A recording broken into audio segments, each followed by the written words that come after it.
मन में आनंद भर रहो है, मन में आनंद है रहो है और आशा पूरी भई है।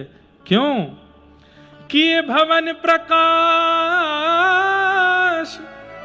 यहां पृथ्वी पर जैसे ही सूर्य उदय हुआ है उसी बेला में भानु भवन के बिल्कुल अंतःपुर में कीर्ति मैया के भवन में एक दिव्य प्रकाश भयो है और वह दिव्य प्रकाश के संग में तप्त कांचन गौरांगी श्री राधे वृंदावनेश्वरी श्री भानुनंदिनी किशोरी जी को प्रादुर्भाव भयो है।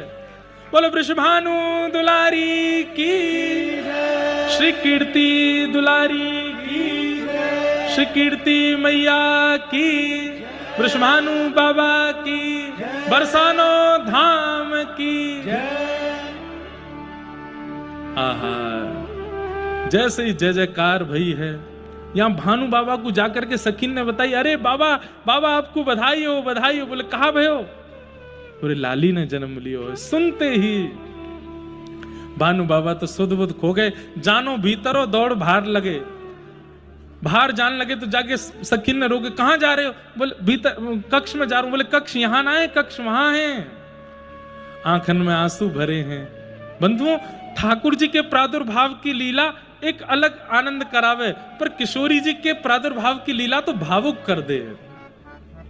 बड़भागी हैं वो माता पिता जिनके घर में लाली जन्म ले, क्योंकि भैया लाला के जन्म से आपको यह अनुभव हो जाएगा कि चलो हम माता पिता बन गए, लेकिन लाली के जन्म से अपनो सौभाग्य पतो चले कि हम सौभाग्यशाली हैं, अब हमारो जीवन है, या के काजे हमें जीनो है। पिता जब पुत्र को जन्म दे तो वाकई यूं लगा ठीक है अब हमारा तो काम है, अब ये आगे देखेगो।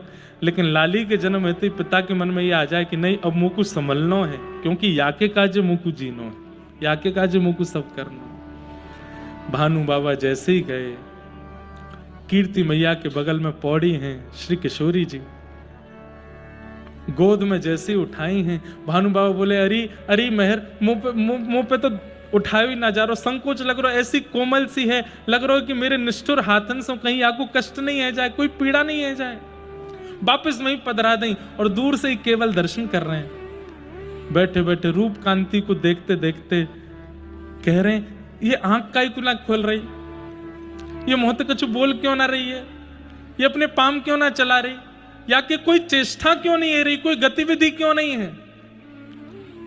कीर्ति मैया कह रही अरे अभी जन्म भयो है, नेक देर विश्राम करके फिर उठेगी, बोलेगी भी, गावेगी भी। भानु बाबा कह रहे हैं मुकु बाबा कह के बुलाएगी। बोले हाँ, मुकु बाबा कह के बुलाएगी। हाँ, यही कह करके भानु बाबा तो वहीं नृत्य करने लगे हैं।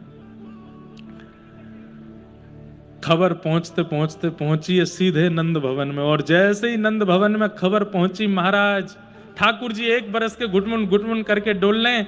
यशोदा मैया ने तुरंत लाला उठाए, पीली झंगुली पहनाई, सिर पर मोर पुच्छ धारण करायो, मोतीन को श्रृंगार करके लाला को गोद में लियो, और जितने महंगे महंगे आभूषण रत्न आदि हैं सब बैलगाड़ी में सजवाए दिए। नंद बाबा को खबर पहुंचाई, चलो जल्दी। बोले कहा भयो? बोले वृषभानु गोप के यहाँ लाली भई है।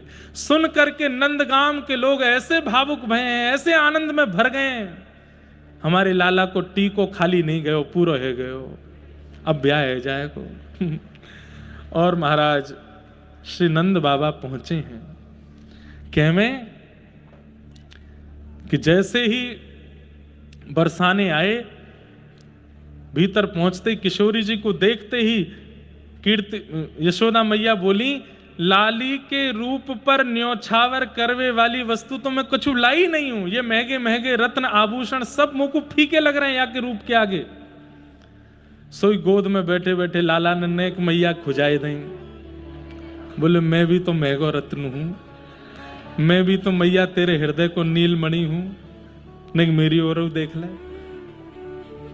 ठाकुर जी को देखो, पीली झंगुली, झंगुली मतलब समझें, झंगुली आजकल कह दो तो फ्रॉक, लेकिन फ्रॉक विचित्र सी रही। झंगुली कैसी, ऊपर ते पहन लें और नीचे ऐसी घेरदार, और वो कैसी छोटे छोटे बालकन को ऐसे पहनाई जाए कि झीनी झीनी उनके अंग की कांति दिखती रहे। पीली झंगुली और वहां में नील वर्ण के ठाकुर जी, भीतर सबरे अंग दिख रहे हैं, पेटव दिख रहा है, वक्ष भी दिख रहा है, हाथों दिख रहे हैं। आहा, ऐसा लग रहा है पीली झंगुली तो मानो जैसे स्वर्ण को परकोटा, और भीतर दिखने वालों नीलो नीलो अंग मानो जैसे नीलमणि है। यशोदा मैया बोली सबसे बढ़िया रत्न तो यही है मेरे पास। लाल जी लेकर के 8 बार किशोरी जी के ऊपर उसार करके लाल जी ही बगल में पधराए दिए।